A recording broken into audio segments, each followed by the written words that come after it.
వి gold trusted gold buyers మీరు తాకట్టు పెట్టిన బంగారాన్ని విడిపించి ఈ రోజు ఉన్న మార్కెట్ ధరకు కొనబడను 7771077720. రైట్ ఈ క్యాసెట్ కవరు కవితకు పోస్ట్ చేయాలి. అలాగే రాజా అమ్మో. రాజా అమ్మో. ఇంత పెద్ద ఇంట్లో ఒక్కడే ఎలా ఉంటున్నాడో. ఒరే రాజా ఒక పనివాడిని పంపరా. అయ్యయ్యో చచ్చాం. సొంత బిల్డింగు కార్లు నౌకర్లు ఉన్నారని ఆవిడకి దొంగ మాటలు చెప్పించా. ఇప్పుడు నిజం తెలిస్తే ఎంత బాధపడుతుంది. ఆవిడ బాధపడ్డ మాట దేవుడు ఎరుగయ్యా. మీద పడి కొట్టిందంటే మొహాలు చట్నీలు అయిపోతాయి. ఏదైనా ఉపాయం నువ్వే ఆలోచించి కెప్టెన్. అయితే సరే, నేనే మాట చెప్పినా మీరందరూ తలుపా. అలాగే పదండి. ఒరే రాజా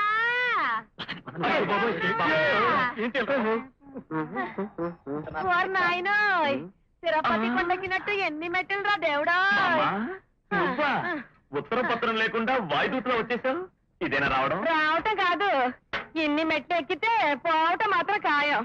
అవునరా, ఎంతో పెద్ద ఇంట్లో ఉంటున్నానని కబురు చేసావు. తీరా వచ్చి చూస్తే ఈ పాకేంటి నువ్వేంటి. నా ఒక్కడికి ఇంత పెద్ద ఇల్లు ఎందుకు మమ్మ? అందుకే మొత్తం ఇల్లు 2000కి అద్దెకిచ్చేసి 3,000. అయ్యో ఎందుకు అరుస్తావ్? నాకేం చెవులేదు, నువ్వు చెప్పమ్మా. ఇచ్చేసి నేను ఒక్కడే ఉంటున్నాను కదరా. ఇంత నుంచి పై వరకు మందా. గేటు దగ్గర నుంచి మనదే మామ. ఆ ఇల్లు కూడా మనే. వాళ్ళు అడిగితే రాసిచ్చి మేము ఇక్కడ సరదాగా ఉంటున్నాం. అవును కదరా? మా నాయనే నా బంగారు రాజా. పొదుపు చేయడంలో అచ్చు నా పోలికే. అవును మామ, నేనే పని చేసినా నాకు నువ్వే గుర్తుకొస్తావు కదరా. అయ్యో నీ సంగతి నాకు తెలియదట్రా పిచ్చి సన్నాసి.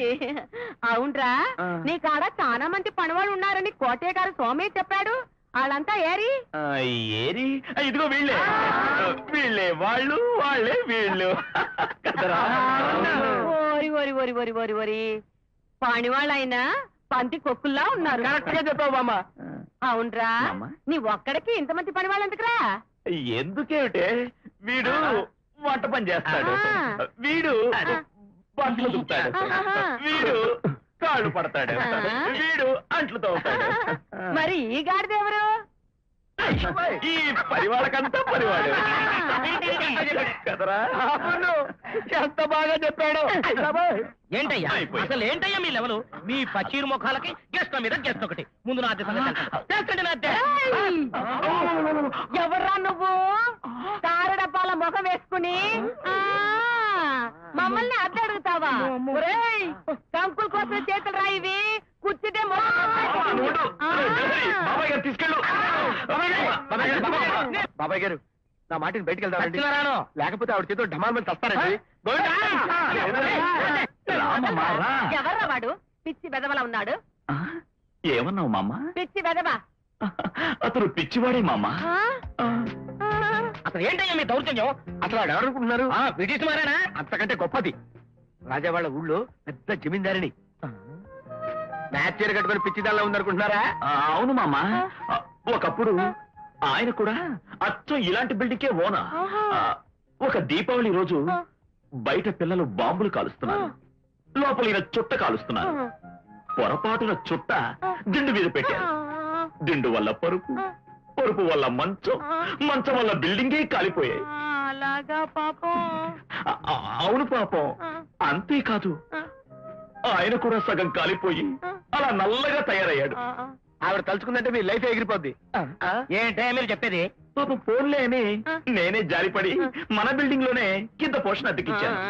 మన ఇంట్లోనే ఉంటూ మనల్నే అద్దె కట్టమని వేధిస్తూ ఉంటాడు. ఓన్లే పాపం, పిచ్చివాడు కదా. నిజమా? అవునండి. ఆ ఊళ్ళో ఆవిడకి 20 ఎకరాల కొబ్బరి తోట, 800 ఎకరాల మామిడి తోట, 4 కోళ్ళ ఫారాలు. కోళ్ళ ఫారంలో కదే కోళ్ళు. ఆ కోళ్లు పెట్టిన కోడి గుడ్లు, అవి పొదిగితే వచ్చిన బాతులు, ఆ బాతుల నుంచి వచ్చిన ఆవులు. అయ్యో మరి గొప్ప మీలాంటి పకీర్ల దగ్గర ఎందుకు వచ్చింది? మీరు మమ్మల్ని పకీర్లు అనుకుంటున్నారు గాని ఆ బామ్మ మా రాజాని దత్తత తీసుకోవాలనుకుంటున్నా. దత్తత తీసుకున్న మరుసటి రోజు నుంచి నువ్వు అద్దె అడిగితే గుడ్లు, బాతులు, కోడిగుడ్లు, కొబ్బరికాయలు. పదండ్రా. నమస్కారం.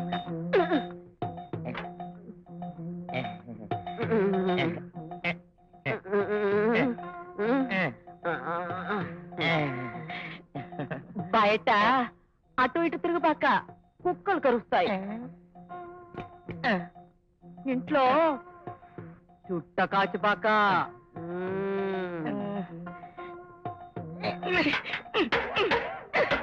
ఏంటి నేను కాళ్ళు పట్టేవాడినా? నేను వంటవాణ్ణా, నేను అంటులు తోమేవాణ్ణా, నేను ఇల్లు వచ్చేవాణ్ణా. నన్ను క్షమించండి, నేనున్న పరిస్థితుల్లో ఎవరైనా అబద్ధం ఆడతారు. పాపం మా మామ పిచ్చిది. నేను మహారాజు లాంటి ఉద్యోగం చెయ్యాలని ఆవిడ ఆశ. అందుకోసం ఉన్న 4 సెంట్ల భూమి నాకు కూడా తెలియకుండా అమ్మేసి, వాడెవడో మా ఊరి ప్రెసిడెంట్ బంధువట నాకు ఉద్యోగం ఇప్పిస్తాడని ఆ డబ్బంతా వాడి చేతుల్లో పోసింది. మా మామ మాట విని వాడి కోసం నేను ఇక్కడ దాకా వచ్చాను. కానీ ఇక్కడికి వచ్చాక తెలిసింది వాడు పెద్ద చీటింగ్ మాస్టర్ని. అప్పటికే వాడు మోసం చేసి పరారయ్యాడు. తను నమ్మినవాడు మోసం చేశాడని తెలిస్తే ఎక్కడ మా మామ గుండాగిపోతుందో అని అప్పటి నుంచి అబద్ధాలాడుతున్నాను. కానీ ఏనాటికైనా ఈ మ్యూజిక్ ద్వారానే మా మామ కలగన్న గొప్ప పొజిషన్కి చేరతాను. అప్పటిదాకా అబద్ధం శరణం గచ్చామి. నువ్వు ఆ పొజిషన్కి వెళ్ళేదెలా, ఇల్లు గడిచేదెలా? గింజలు కొనడానికి గింజలు లేవే. పప్పులు కూడా అప్పులు పెట్టేవాడు లేడే. మిత్రులారా, వర్రీలో హరి కాకండి. ఉంగరా నేనున్నాను కదా. ఇలాంటి డేంజర్ వస్తుందని తెలిసే కాకాబట్టి భజన చేసి కాళ్ళు బిసికి రవీంద్ర భారతిలో ప్రోగ్రామ్ ఫిక్స్ చేసి అడ్వాన్స్ తెచ్చా. కవిత గారికి మీరు కొత్తగా రోజా మీద రాసిన కవిత అద్భుతంగా ఉంది. ఆ కవితను నేను రవీంద్ర భారతిలో పాడబోతున్నాను. ఎప్పటి నుండో మీరు నన్ను చూడాలనుకుంటున్నారు, నేను మిమ్మల్ని చూడాలనుకుంటున్నాను. రోజా మీద ఇంత అందమైన కవిత రాసిన మీరు ఆ రోజు రోజా పువ్వు గుర్తుగా పెట్టుకుని నా ప్రోగ్రాంకి వచ్చి మీకోసం రిజర్వ్ చేసిన సీట్లో కూర్చుంటారని ఆశిస్తూ మీ అభిమాని రాజా. రాజా, మొట్టమొదటిసారిగా నిన్ను నీ రూపాన్ని చూడబోతున్నాను. I want to meet you. Come on, friends. Wait. Hey, నా జీవితంలో ఈ రోజు చాలా అద్భుతమైన రోజురా. మన ఇవ్వబోయే ప్రోగ్రామ్ కి నా కవితల రాణి కవిత వస్తోంది. మీ ఇద్దరం మొదటిసారిగా కలుస్తున్నాం.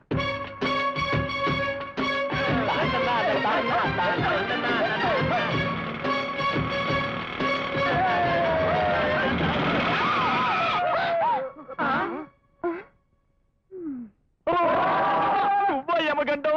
అమ్మో అమ్మో అమ్మో అమ్మో, నువ్వా రాహుకాల? సకల ప్రమాదకారిణి, సర్వ విధ్వంస రూపిణి, వచ్చావా? శక్తి స్వరూపిణి. Don't talk. అన్ని ప్రమాదాలకి, అన్ని నాశనాలకి, అన్ని దరిద్రాలకి కారణం మీరే. ఈ రోజు చాలా మంచి రోజని ఒక అపురూపమైన వ్యక్తిని కలవడానికి వెళ్తున్నాను. శని గ్రహాల్లో ఎదురొచ్చి మొత్తం నన్ను డిసప్పాయింట్ చేశారు. యమగండం, ఏంటే కారం తిన్న కాకిలా రెచ్చిపోతున్నావు?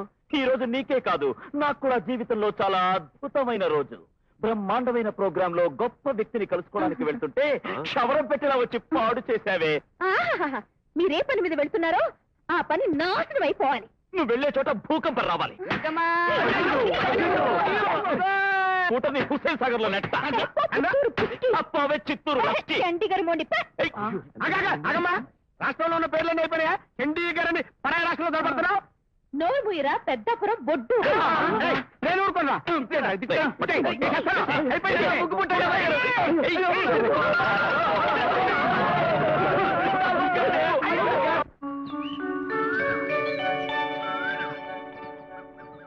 ఆహుతులైన ప్రేక్షకులకు నా నమస్కారాలు.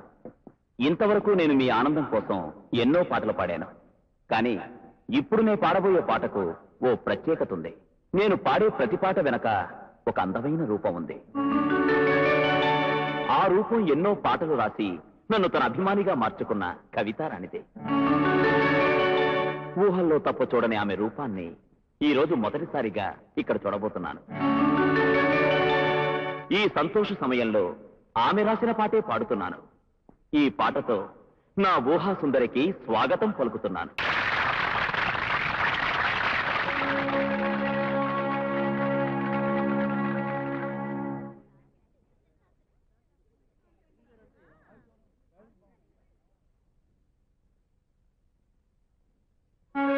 రాజా, మన పరిచయం ఎంత విచిత్రం. నువ్వంటే నాకిష్టం, నేనంటే నీకిష్టం. కానీ ఎదురుపడ్డ ప్రతిసారి పోట్లాడుకున్నాం. మన చిలిపి పోట్లాటలో ఎంత తీయదన ఉంది. రాజా, నా కవితలు పాడే గాయకుడిగా నువ్వు నాకు తెలిసావు. ఆ కవితలు రాసే కవిత్రిగా నేను మాత్రం నీకు తెలియదు. నేనే నువ్వు ఆరాధించే అభిమాని అని నువ్వు థ్రిల్గా తెలుసుకోవాలి. మన మధ్య జరిగే అందమైన అల్లని కొన్నాళ్ళు సాగించి నువ్వే నా అల్లరి ప్రియుడని సడన్ గా చెప్పి నిన్ను థ్రిల్ చేస్తాను.